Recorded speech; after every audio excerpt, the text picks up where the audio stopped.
Let's Fight Cinema Story।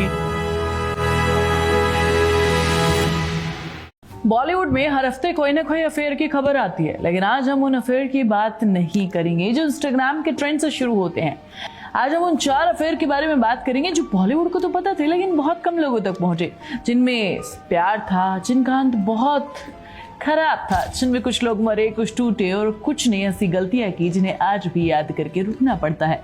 क्योंकि पर्दे के आगे की कहानी तो बहुत लोग बताते हैं, स्टार्स की असली कहानी पर्दे के पीछे छुपी होती है जो सुहानी तुम्हें सुनाती है।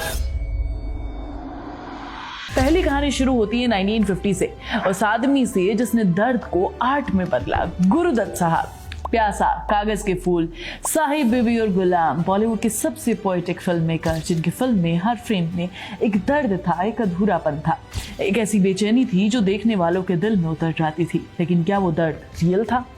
1954 में गुरुदत्त ने 17 साल की डांसर को पहली बार देखा। वो एक तमिल फिल्म में डांस के लिए फेमस हो रही थी, नाम था वहीदा रहमान। गुरुदत्त इतने मेस्मराइज हुए कि उन्होंने उन्हें मुंबई बुला लिया अपनी फिल्म में लॉन्च करने के लिए। लेकिन ये वहीदा कोई ऐसी वैसी लड़की नहीं थी जो आंखें नीचे करके हाँ कह दे। 17 साल की उम्र में गुरुदत्त फिल्म्स के सामने उन्होंने अपनी कंडीशन रखी, मैं अपना नाम नहीं बदलूंगी, कपड़े अपनी मर्जी के पहनूंगी। गुरुदत्त ने एक्सेप्ट किया। फिल्म CID से वहीदा रहमान को लॉन्च किया गया और यहाँ से शुरू हुआ एक ऐसा रिश्ता जो एक मेंटोर और उसकी फेवरेट स्टूडेंट से भी कहीं आगे निकल गया। प्यासा बनती रही, कागज के फूल बनी और एक आर्टिस्टिक ऑब्सेशन धीरे धीरे डीप अफेयर में बदल गया। घर पर थी लेजेंडरी सिंगर गीता दत्त, 3 बच्चे थे, एक पूरी फैमिली थी। गुरुदत्त का दिल कहीं और था और फिर 1962 में सब कुछ टूट गया।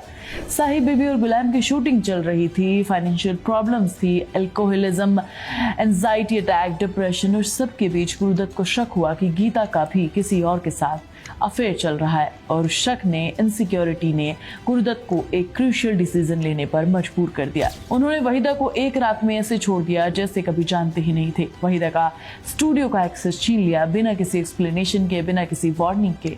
इस पब्लिक ह्यूमिलेशन से वहीदा का दिल टूट जाता है। उन्होंने कहा, मैं उस स्टूडियो में दोबारा कदम नहीं रखूंगी। जब उन्होंने लास्ट सीन शूट करने के लिए बुलाया गया तो उन्होंने मना कर दिया। उनकी कंडीशन थी कि मैं गुरुदत्त को टच नहीं करूंगी और कोई डायलॉग नहीं बोलूंगी। ये वो औरत थी जो एक वक्त उनकी सबसे ज्यादा करीब थी। और अक्टूबर 1964 को गुरुदत्त ने अल्कोहल, स्लीपिंग पिल्स का हेवी डोज लिया। लोग कहते हैं फाइनेंशियल बर्डन की वजह से, कुछ लोग कहते हैं गीता के जाने के बाद, लेकिन सच तो ये है, एक आदमी जिसने पूरी जिंदगी को आर्ट में बदला आखिर में उसी दर्द से हार गया। और कुछ साल बाद गीता दत्त भी हैवी ड्रिंकिंग की वजह से, लिवर डैमेज की वजह से चली गई। दोनों चले गए और बची सिर्फ उनकी फिल्में और उनकी कहानी। दूसरी कहानी है दिलीप कुमार साहब और सायरा बानो की। अगर बॉलीवुड के सबसे डिवोटेड कपल्स की बात करें तो ये नाम सबसे पहले आता है। 1966 में शादी, दिलीप साहब 44 साल के, सायरा बानो 22 साल की, 16 साल का एज गैप, लेकिन रिश्ता बेमिसाल। एक हेडलाइन जिसने पूरे देश को शॉक कर दिया, दिलीप कुमार ने एक पाकिस्तानी विमेन आसमा रहमान से सीक्रेटली शादी कर ली। सायरा बानो ने जब न्यूज़पेपर खोला, हेडलाइन देखी तो उनका ट्रस्ट हमेशा हमेशा के लिए बिखर गया। लेकिन इस चीटिंग के पीछे एक गहरा दर्द था। सायरा बानो एक बार प्रेग्नेंट हुई थी, मिसकैरेज हो गया और वो कभी मां नहीं बन पाई। दिलीप साहब की फैमिली और बहनों ने उन पर दबाव बनाया, वारिस चाहिए। दिलीप साहब ने अपनी autobiography the substance and the shadow में लिखा है, मुझे फंसाया गया था। आसमा और उनके घर वाले हर जगह पीछा करते थे, गलती तो गलती थी, सायरा की आंखों में आंसू थे।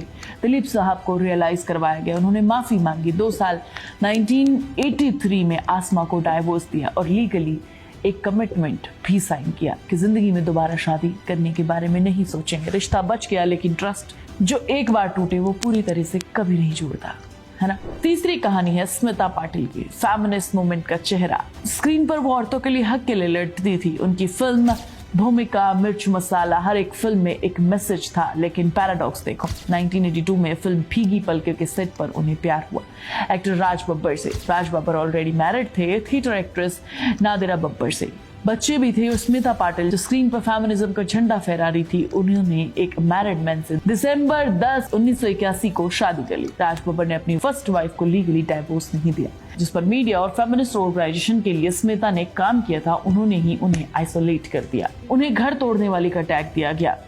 7 महीने की प्रेग्नेंट स्मिता ने डॉक्टर्स के सामने मना करने के बावजूद करवा चौथ का व्रत रखा, सिर्फ एक सुहागन का स्टेटस पाने के लिए। 28 नवंबर 1986 को अपने बेटे प्रतीक बब्बर को जन्म दिया, लेकिन पासपोर्टम कॉम्प्लिकेशन के चलते सिर्फ 31 साल की उम्र में स्मिता पाटिल चली गई। उनके मेकअप आर्टिस्ट दीपक सावंत ने रोकर बताया, स्मिता की आखिरी ख्वाहिश थी उन्हें सुहागन बनाकर लेकर जाया जाए, इसलिए मैंने उनकी बॉडी को सुहागन के तरीके से मेकअप किया। स्मिता के जाने के बाद राज बब्बर वापस अपनी फर्स्ट वाइफ नादिरा के पास चले गए। स्मिता एक सुहागन होने की आइडेंटिटी क्राइसिस में दुनिया को छोड़कर चली गई। छोटी और आखिरी कहानी, the tragedy queen Meena Kumari. क्योंकि मीना कुमारी की रियल लाइफ उनकी किसी भी फिल्म से 100 गुना ज्यादा दर्दनाक थी। हस्बैंड फिल्म मेकर कमल अमरोही का कंट्रोल इतना सफोकेटिंग था, शाम के 6 बजते ही कर्फ्यू, मेकअप रूम में किसी का मर्द का आना जाना बंद, हर कदम पर किसी न किसी तरीके से तंग करना। मीना ने घर छोड़ा, अपनी जिंदगी में अल्कोहल को जगह दे दी, और जब उनकी जिंदगी में स्ट्रगलिंग न्यू कमर धर्मेंद्र के लिए मीना एक महान स्टार थी। मीना के लिए धर्मेंद्र इनोसेंट आदमी था जो उन्हें अपना सा लगता था। मीना हर फिल्म मेकर के सामने धर्मेंद्र को रिकमेंड करती थी ताकि वो बड़े स्टार बन सके। जब कमल अमरोही को इस अफेयर के बारे में पता चला तो उन्होंने धर्मेंद्र को ह्यूमिलिएट किया। रजिया सुल्तान में उन्हें एक स्लेव का कैरेक्टर दिया, उनका चेहरा मर्द से लीप दिया गया, और भी बहुत सारी चीजें हुई। नरगिस ने एक लेटर में लिखा था, मीना ने अगर किसी को सबसे ज्यादा प्यार किया है तो वो धर्मेंद्र थे, लेकिन एक मिसअंडरस्टैंडिंग ने दोनों को अलग कर दिया। धर्मेंद्र के जाने के बाद मीना ने खुद को पूरी तरीके से मौत के हवाले कर दिया।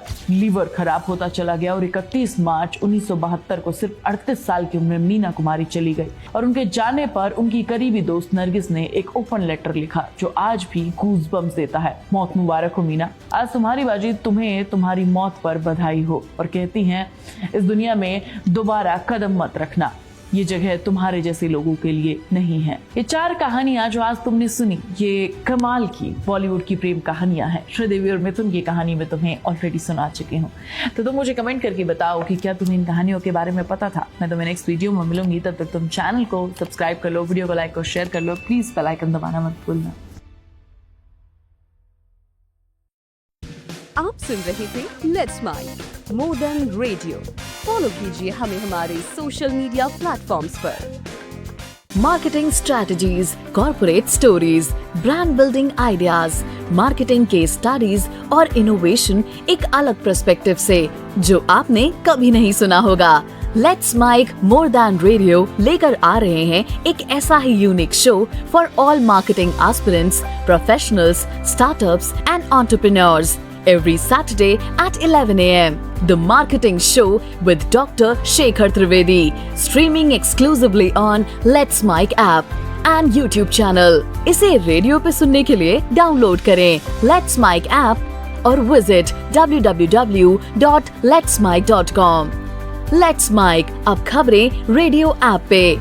ये है मोर देन रेडियो।